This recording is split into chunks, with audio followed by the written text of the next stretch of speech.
अस्सलाम वालेकुम दोस्तों, उम्मीद है आप सब लोग खैरियत से होंगे। आज तारीख़ है 16 जुलाई 2020 और दिन है जुमेरात का। बात करते हैं ओमान में कोरोना केसेस के हवाले से। आज ओमान में 1327 केस जो हैं वो रिपोर्ट हुए। 1008 ओमानियों की तादाद है, जबकि 319 जो है वो खारजियों की तादाद है। और कोरोना केसेस की कुल तादाद जो है वो है 62,574। जबकि अफसोसनाक खबर है कि आज ओमान में 9 लोग जो हैं वो कोरोना की वजह से वफ़ात पा चुके हैं। इन्ना लिल्लाहि व इन्ना इलैहि राजिऊन। और कुल तादाद जो है वफ़ात पाने वाले की ओमान में कोरोना से वो है 290। टोटल सेहतयाब होने वालों की तादाद 40,090 है।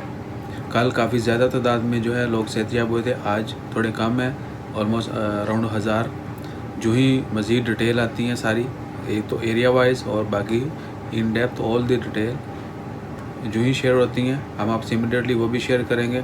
और जिन जिन इलाकों में जितने जितने नए केसेस हैं, टोटल केसेस के हैं, वो भी अपडेट करेंगे। एक दफ़ा फिर रिपीट कर दूं, आज ओमान में 16 जुलाई जुमेरात के दिन 1327 केस रिपोर्ट हुए। 1008 ओमानियों की तादाद है, जबकि 319 जो है वो खारजियों की तादाद है। कुल केसेस की तादाद 62,574 है, जबकि आज 9 लोग वफ़ात पाए हैं ओमान में। और कुल वफ़ात पाने वालों की तादाद जो है 290 हो चुकी है। सेहतयाब होने वालों की कुल तादाद जो है वो 40,090 है। अपना ख्याल रखें, दुआओं में याद रखें। इंशाल्लाह खैर, मिलते हैं अगली खबर में। जज़ाकल्लाह, अल्लाह हाफ़िज़।